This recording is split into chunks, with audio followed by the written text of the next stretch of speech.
първа в залата, съвсем нормално, разбира се. Виждате статистиката на вашите екрани. За кратко ще преговорим отново след малко, защото отборите вече са готови да се завърнат на терена. Със сигурност процентите на Балкан много по-добри от тези на ЦСКА през първата четвърт.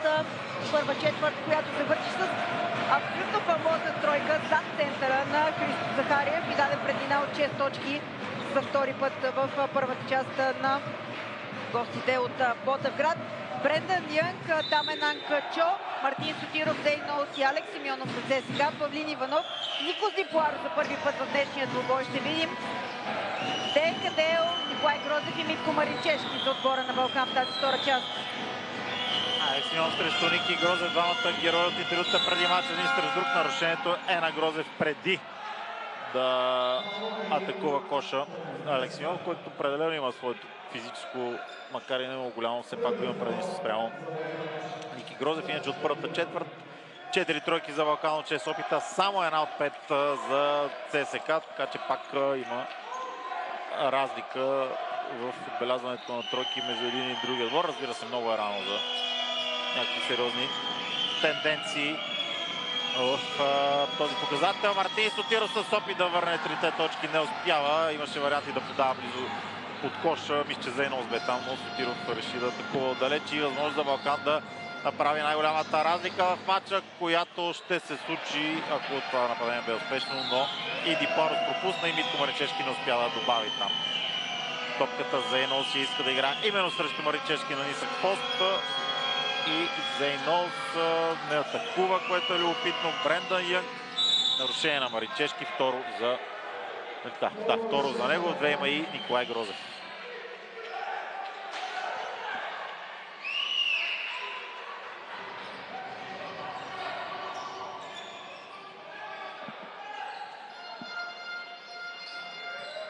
Мартин Сотиров ще вкарва топката в игра за ЦСКА. Търси свой съотборник, доста захапани от играчите на Балкан са домакините. Зейнос 1 на 1 срещу Димитър Маринчешки.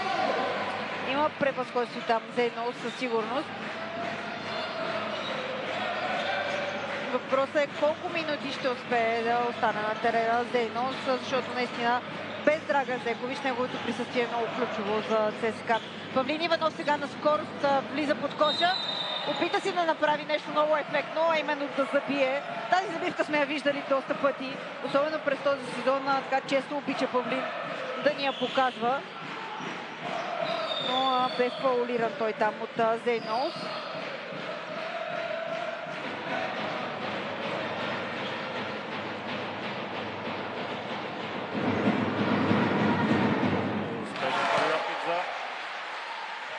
Иванов, първа точка за него и той до момента без атака изобщо към коша.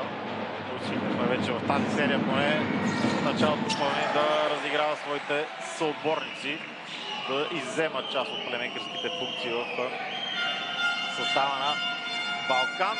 И сега нападение за ЦСКА. Пак разликата е 6 точки. Мисля, че Балкан вече наистина е в... Или не е факт, така за момента бяха застанали в зонова защита. Както те се казват в края на първата четвърта. Брендан Янг покрай Маринчешки. Сам е Мартин Сотиров. Стрелба в края на нападението. Успешно е за Мартин Сотиров. Имаше време да се нагласи Сотиров, след като бе изпуснат от защита на зелените. И този път нямаше пропуск от страна на Сотиров. Ще върне Никос Дипарос. Близо бе до това да го направи, но не му се получи. И възможност за армейците, която е спряна с нарушение от Николай Грозев. Трето за крилото с номер 33.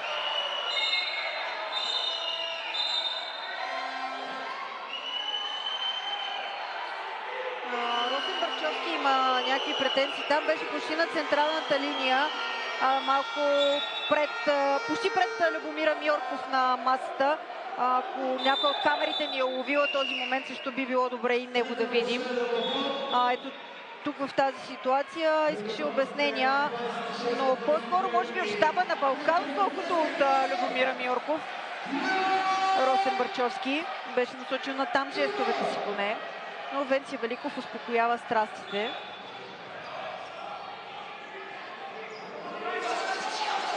Да, Към пейката на Балкан са насочени тези жестове.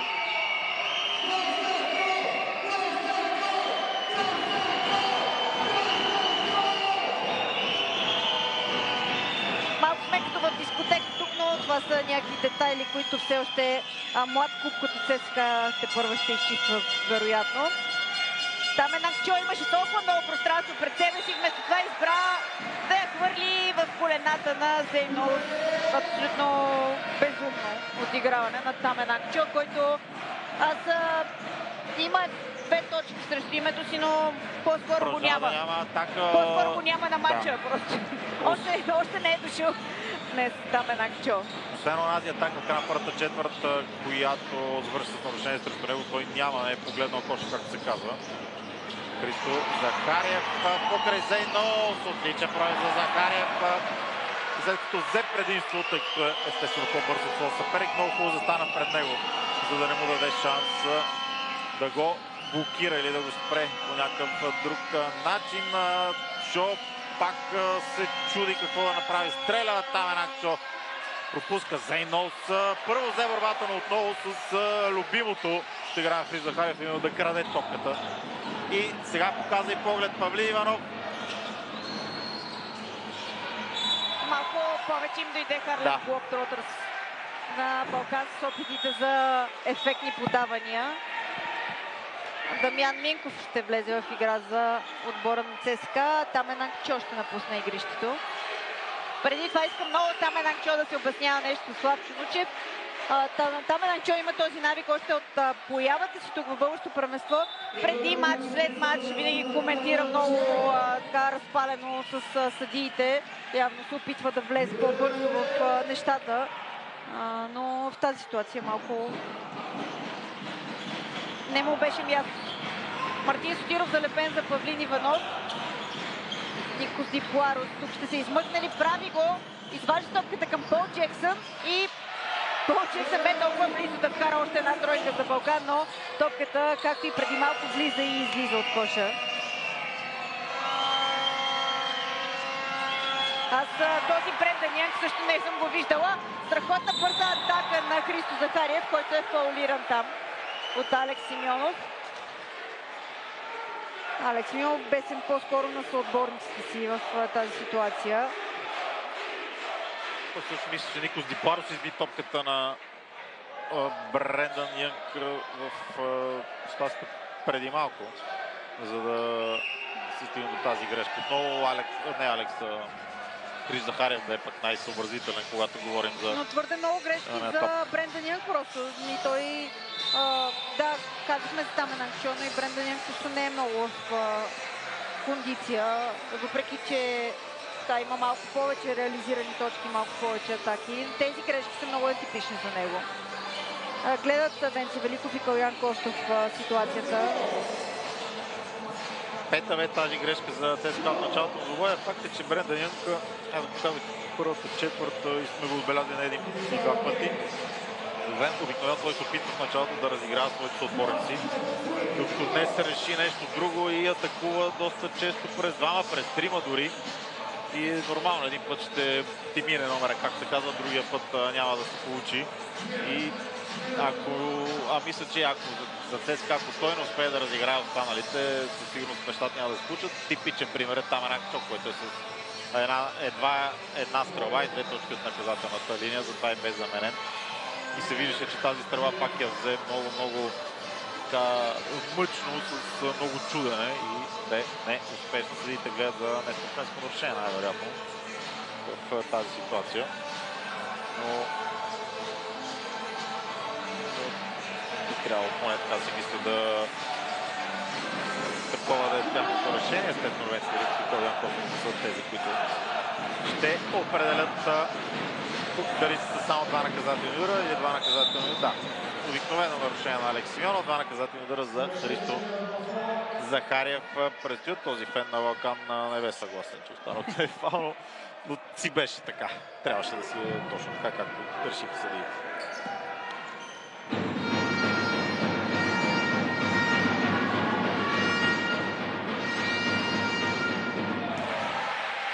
И Наказателните удари им се получават на ботевградчани. Изобщо процентите в днешния двубой на страната, на гостуващия тим.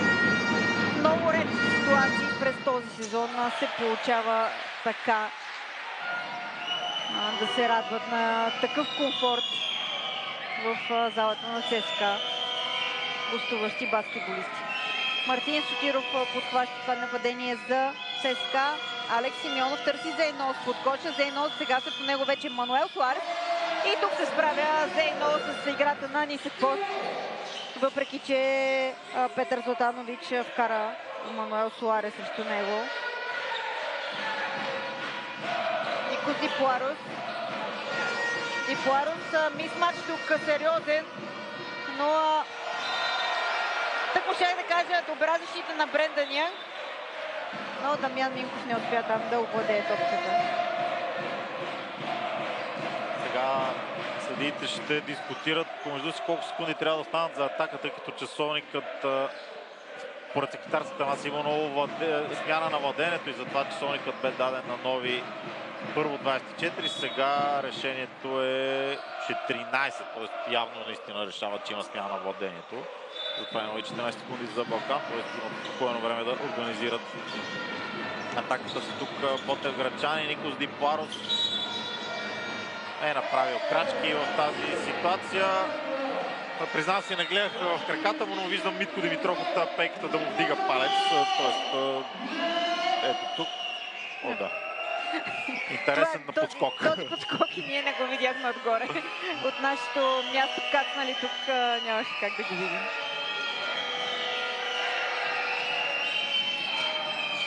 Брендан Янг срещу него Пол Джексън за Алекс Симеонов, който е дублиран там за кратко. Мартин Сотиров. Този път стрелбата за 3 не успява, а Никос Дипуарос е най-агресивен там при борбата и я печели. Сега ще да е страхотен стимул за Балкан, ако бе реализирал Дипуарос. Би било много неприятно да видим подобни сцени между Дамян Минков и Мануел Суарес, но предвид колко спокоен е иначе Мануел Суарес, е сериозно изблъскване в гръб. Латиноамериканска кръв, не знам колко да спокоен. Да, много изблъскването в гърба го изблъска, така че е съвсем нормално да се разпали малко. И да бъде отсъден тук не спортсменско нарушение на Дамян. Ако някой го е видял, със сигурност ще има. Това, че все още не е отсъдено, означава, че явно не са го видели съдиите и ще трябва да го видят, може би. Точно това ще се случи сега. Междувременно Дамян Минков ще бъде заменен от Тамен Ангчо.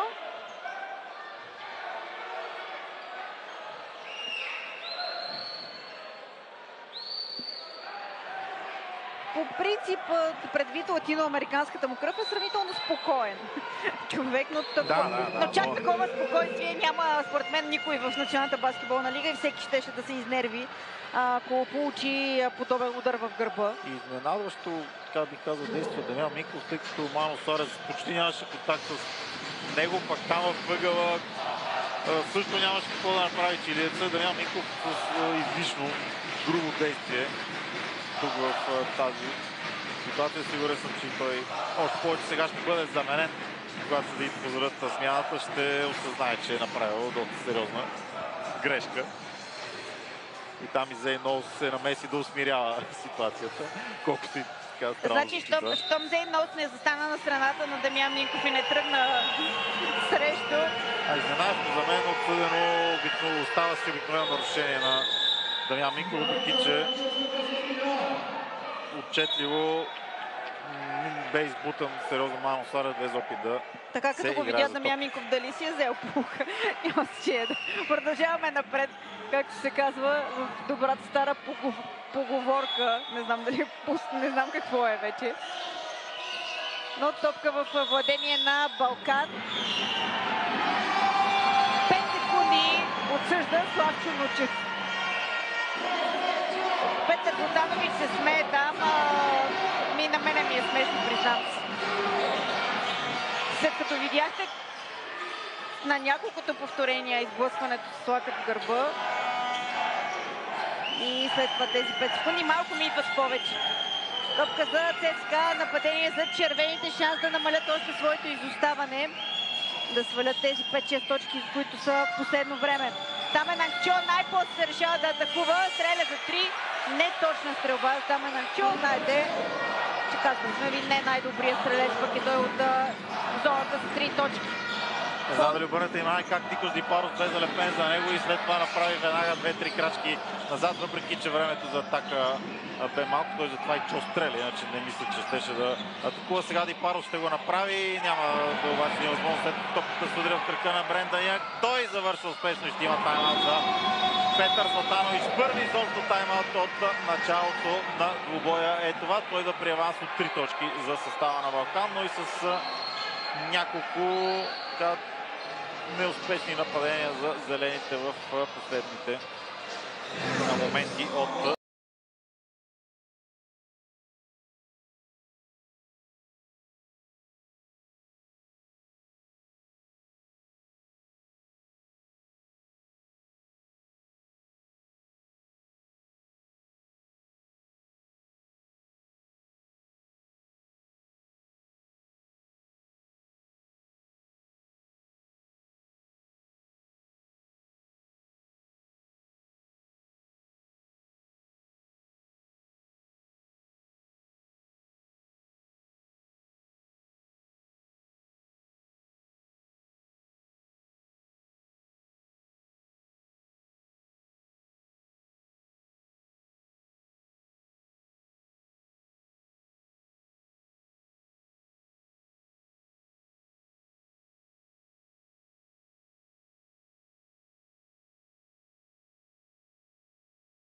две точки са почти равни, но Балкан, разбира се, има предимството на повечето карани, две повече карани стрелби от далеч и на 3 повече карани казателни удара. И Ден Кадел, най-резултатният в двубоя до момента, се завръща в игра. Няколко минутки Балкан без типична състезателна позиция 4. И не мисля, че това се отрази добре на ботевграчани. За това сега Дипаров бе замрел Адел. Ето го Ден Кадел с още една стрелба от тройката. Така повярваха си в първите минути играчите на Балкан с точните изстрели за 3 точки. Това ще да е брутална забивка на Зейнос, ако се бе получило, но Мануел Суарес, разбира се, успя да го спре с цената на нарушение. Росен Барчовски дали иска не спортсменско нарушение, така ли? Не гледах към него в тази ситуация, признавам си. Тук очевидно скочи, за да блокира удара му Мануел Суарес. Не виждам причина за това. Зейнос на наказателната линия.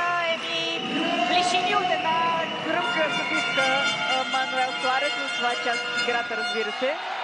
Пропуск на Зейнос от наказателната линия и фаула пропускат вече играчите на ЦСКА, докато от другата страна допреди малко поне бяха безгрешни ботевграчани.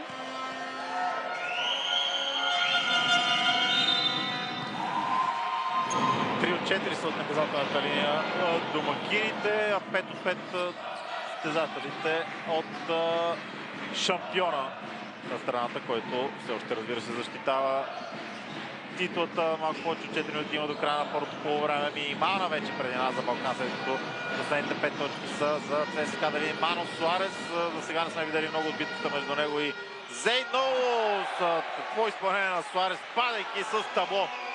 Карва чилиец. Алекс Симеонов получава и топката, може би нарушението е преди да бъде атакуван коша, така че тези две точки не мисля, че се зачитат, но ще има 2 наказателни удара, тъй като е 5 отбора нарушението за Балкан.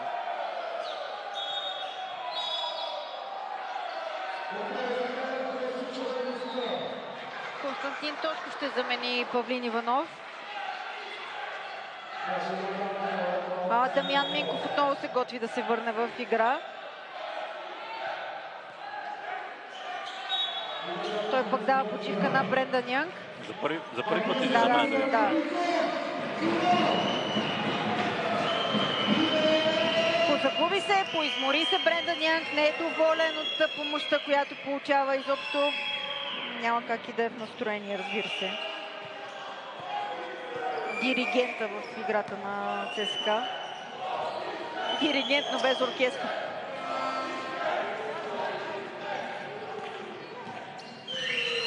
Мартин Сотиров се готви продължително за изпълнението на този фаул. Явно е имало защо. Успяха така да намалят трайно разликата. Играчите на ЦСКА. Доста време Балкан поддържаше 5-6 точки преднина.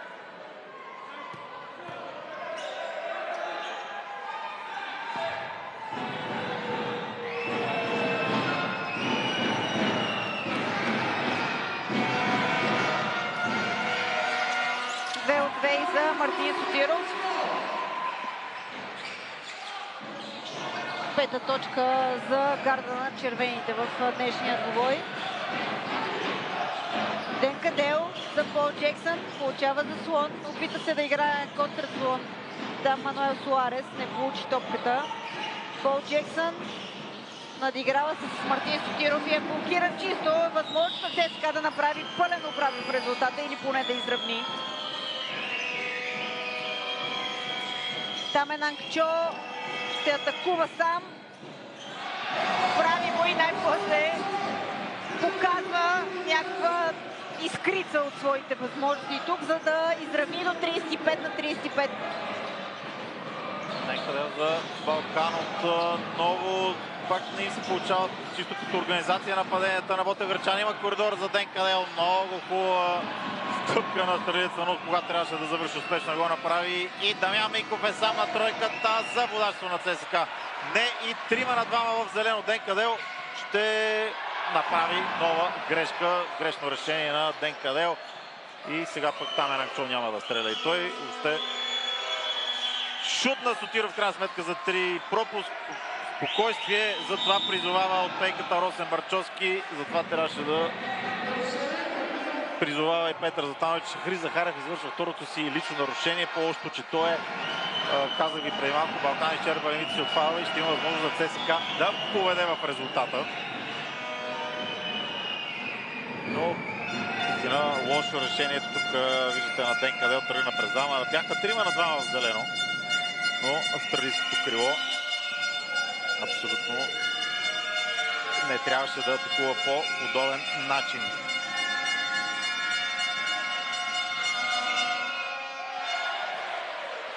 Втори пропуск от линията за Мартин Сотиров.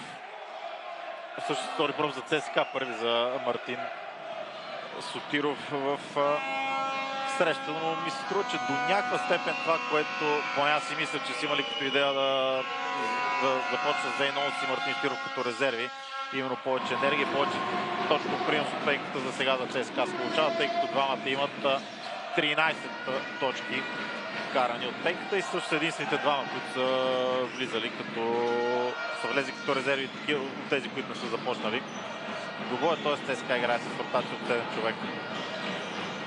Христо Захариев сега с топката ще пробие ли там, дублиран бе за някакъв момент. След това обаче през Тамен Ангчо Христо Захариев бележи 11-та точка вече и за Христо Захариев. Страхотно представяне за Захариев и в двете фази на играта.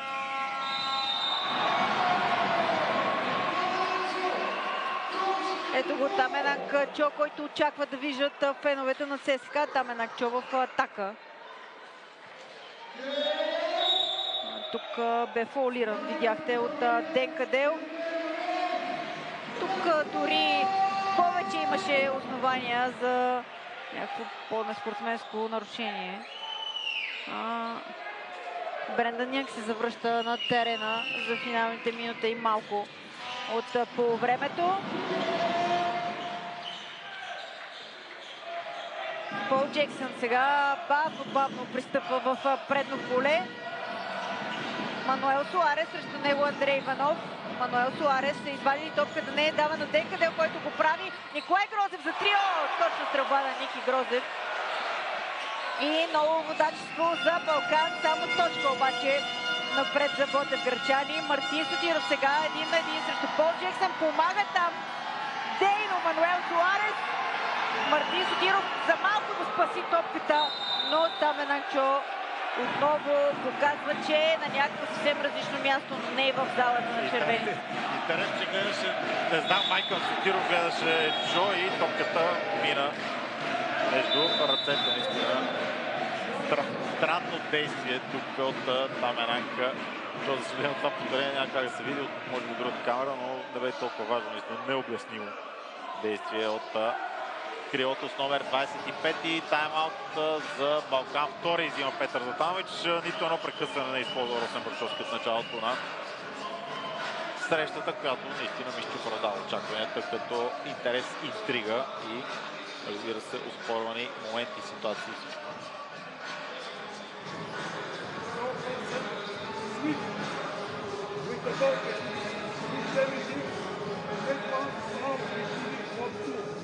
Without Brendan.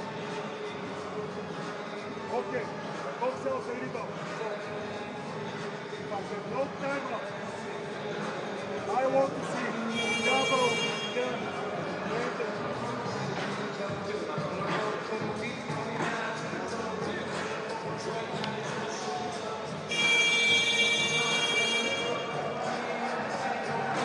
Свърши времето за тайм-аут тук, но и двамата наставници все още говорят там на своите баскетболисти, тъй като виждаме тъй като виждаме баскетболистка от националния отбор от Берое на вашите екрани, Теодора Динева, и оттам този мой лапсус, моля да ме извините. Брендан Янг, Мартин Сотиров, Тамен Ангчо, Алекс Симеонов и Андрей Иванов за ЦСКА излизат след този тайм-аут. Пол Джексън, Константин Тошков, Мануел Суарес, Николай Грозев и Денка Дел е петицата на Петър Златанович за финалната малко повече от минута от това първо полувреме. Пол Джексън сега спря се там рязко Пол Джексън. Николай Грозев с индивидуален пробив. Малко не му достигна тук, за да успее да отбележи Николай Грозев. Пропуски, още един шанс ЦСКА да излезе напред в резултата за още една смяна на водачеството. Тук пак ли ще сгреши топката? Брендан Янг не го прави, в крайна сметка я спаси. Алекс Симеонов за Тамен Ангчо, който е фаулиран от Мануел Суарес. Това обаче е много неприятно, защото е трето лично нарушение за Мануел Суарес, който сам тръгна да се сменя директно след този трети фаул. На негово място влиза в игра Димитър Маринчешки. Влетя тя там на бързо топката към Тамен Ангчо, откъдето дойде и нарушението, разбира се, но на път да сгреши за пореден път бе Брендан Янг. Нетипични отигравания за гарда на ЦСКА. Тамен Ангчо топката си поигра с ринга много сериозно, потанцува около него преди да влезе. И още едно равенство в резултата имаме в този момент, 40-40. Ще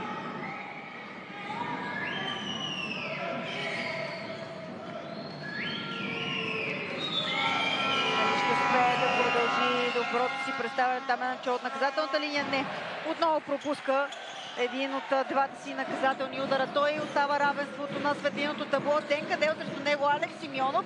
Николай Грозев не се реши да стреля за 3. Тук и Митко Маринчешки няма да го направи. Константин Тошков. Много топката стига до Пол Джексън. Сравнително добра е тази защита на ЦСКА до този момент. Успя да изстреля топката Пол Джексън, само за да попадне тя след това в ръцете на Денка Дел за борбата. Последните секунди вероятно ще се за атаката на Балкан, защото след това разликата между двата часовника е много малка. Пол Джексън пропуска борба за Димитър Маринчешки, който е и фаулиран в последствие. Искат там двамата играчи на ЦСКА топката да е долу, тъй като не бяха изчерпали лимита си от отборни нарушения червените. И тяхното желание бива удовлетворено. Топката обаче ще остане за Балкан до края на това първо по време. Пол Джексън между двама. Отново нарушение тук на Мартин Сотиров или на Андрей Иванов. На Мартин Сотиров показва Славчо Нучев и вече ще се изпълнява, тъй като е пето отборно за тима на ЦСКА. Не е съгласен изобщо Мартин Сотиров в тази ситуация. Виждате го на повторение, бе заключен между двамата Пол Джексън, но ръката на Мартин Сотиров като че ли беше долу, което не е позволено.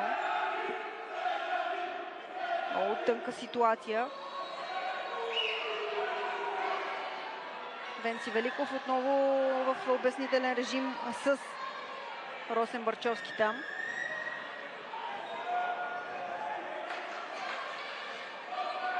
Продължаваме да чакаме. Тук малко иронично или не, агитката на Балкан скандира името на Росен Барчовски. Ще има и прекъсване междувременно. До края, прекъсването е за ЦСКА, до края на това първо полувреме остава точно секунда и стотна. Прекъсването е за отбора на ЦСКА. Росен Барчовски, знаете, не позволява да се гледа в указанията му. Не успяваме и да чуем кой знае колко от тях.